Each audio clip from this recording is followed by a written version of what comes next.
Akashvani Adilabad 100.2 FM మనస్సు నిండా.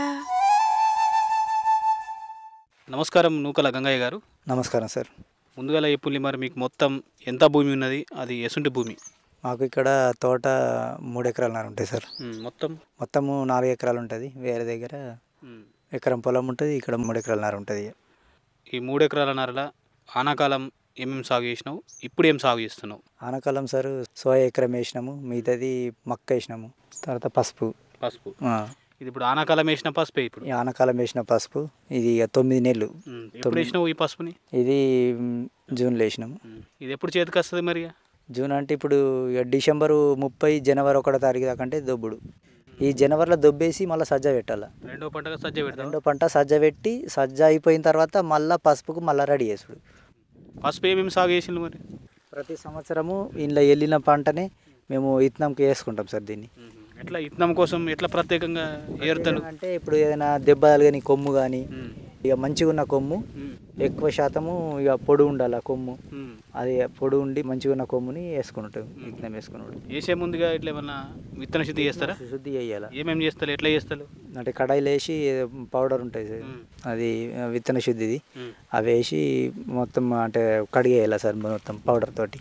పౌడర్తో కలిపేయాలి. కలిపేసి విత్తన శుద్ధి చేసిన తర్వాత ఆ తర్వాత ఇక కొయ్యాలి. కోసిన తర్వాత అప్పుడు మక్క పసుపు 2 కలిపి వేసి ఉంటుంది.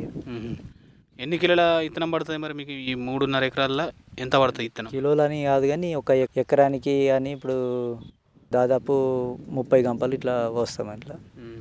మరి ఈ ఎకరం పసుపులో ఇప్పటిదాకా ఎంత ఖర్చు పెట్టినావు? నీకు ఎంత దాకా వెళ్తే లాభం వస్తుంది మరి ఈ పసుపులో?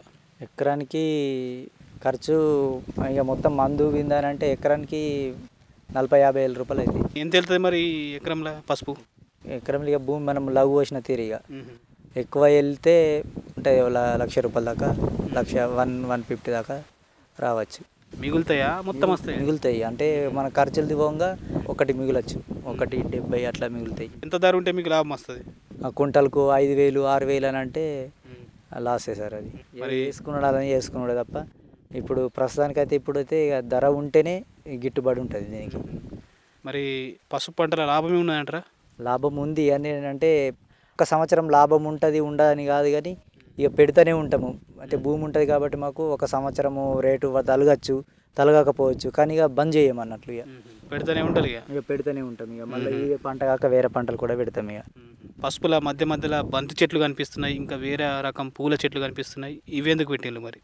అవి ఇక ఏదైనా రోగం వచ్చినా కానీ బంతి చెట్లు ఉంటే కొంచెము రోగంకు తట్టుకోగలుగుతుంది పసుపు అని చెప్పేసి పెడతారు. మధ్యలో పెడతారు. ఇట్లా ఓలి పెట్టమని చెప్పిండ్రు మరి? పెట్టుమని కాదు ఇక అది ముందటి నుంచి గుర్తే. ఎందుకంటే రోగానికి, ఎందుకంటే పెట్టుకుంటే రోగం రాదన్నట్లు పెట్టుకుంటారు అంతే. మధ్యలో ఈ మిరపకాయ చెట్లు ఉన్నాయి, వంకాయ చెట్లు ఉన్నాయి, కాకరకాయ చెట్లు ఉన్నాయి. ఇవి మీకోసమే పెట్టుకున్నారా? అది మేము ఇక అంటే ఇక అమ్మడానికి అంటే దాదాపు ఒక 5 సార్లు దాకా వేస్తారు. ఇప్పుడు మామూలుగా పెట్టుకున్నాం మేము ఇంటికి తినడానికి.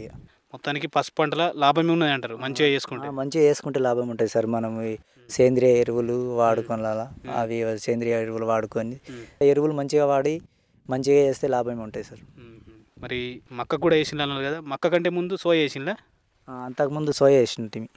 మరి మక్క ఏ రకం వేసిండ్రు ఇప్పుడు ఈ యాసంగిలో? ఈ యాసంగిలో ఇది అన్నపూర్ణ మక్కలు వేసాం. ఇది మక్క పంట ఎన్ని ఎకరాలు ఉన్నది?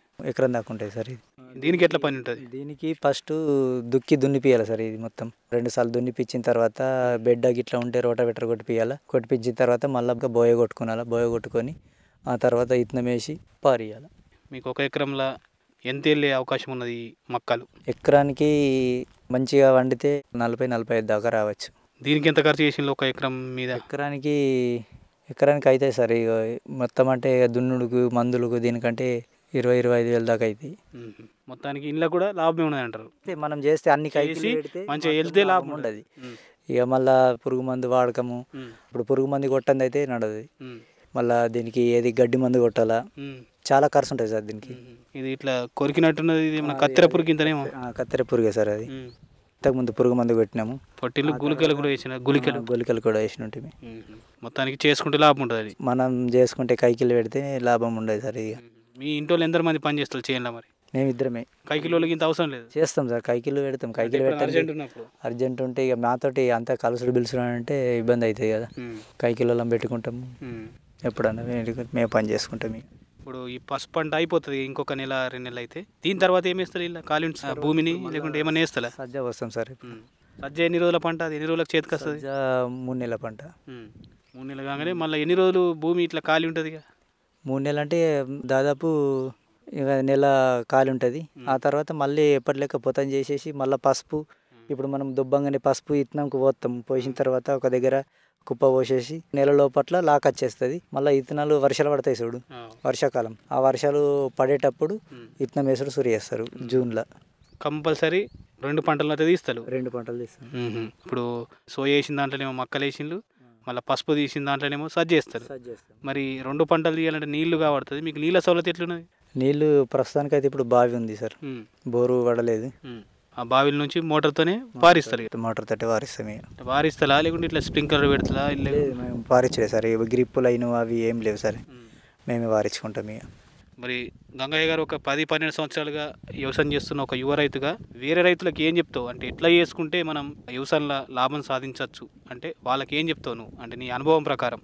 మనము కష్టపడి గడ్డి వీక్కునుడు, ఏమన్నా పురుగు ఉంటే పురుగు మందు కొట్టుకునుడు, అదే ఉంటుంది సార్. ఇక మంచిగా నీళ్ళు మంచిగా ఉంటే నీళ్ళు పారకం మంచిగా కట్టుకునాలా, మంచిగా చేసుకుంటే మంచిగా ఉంటాయి సార్. ఇంట్లో పని చేయాలా. ఇక కైకిళ్ళు పెడితే మాత్రము గంతే ఉంటాయి సార్. ఇక దానికి నిండుతుంది. ఇక గంగయ్య గారు, ఎవరైనా సరే ఈ కార్యక్రమం ఇన్నోళ్ళు మీకు ఫోన్ చేసి అంటే ఈ పసుపు పంట గురించి కానీ మక్క పంట గురించి కానీ ఇప్పుడు ఎండాకాలంలో వేసే సజ్జ పంట గురించి వాళ్ళు ఫోన్ చేసి ఏమైనా అనుమానాలు ఉంటే తెలుసుకోవడానికి అవకాశం ఉంటుంది కాబట్టి మీ ఫోన్ నెంబర్ చెప్పండి. 9177642514. ఇది నూకల గంగయ్య గారి నంబర్. వీరిది మాదాపూర్ గ్రామం, సోన్ మండలం, జిల్లా నిర్మల్. వీరు పసుపు పంట, మక్క, ఇంకా ఎండాకాలంలో ఈ సజ్జ పంటలు సాగు చేస్తారు కాబట్టి మీకు ఈ 3 పంటలకు సంబంధించి ఏమైనా అనుమానాలు ఉంటే వీరికి ఫోన్ చేస్తే వాళ్ళు మీ అనుమానాలు తీరుస్తారు. అతని ఫోన్ నంబర్ రాసుకోండి: 9177642514. మంచిది నూకల గంగయ్య గారు, మీరు పండిస్తున్న ఈ పసుపు పంటలో, మొక్క పంటలో, ఇంకా ఎండాకాలంలో వేసే సజ్జ పంటలో కూడా మంచిగా తీయాలని, మీకు మస్తు లాభం రావాలని కోరుకుంటూ ఈ ముచ్చట్లు మాతో పంచుకున్నందుకు ధన్యవాదాలు. Thank you sir. Akashvani Adilabad 100.2 FM మనసు నిండా.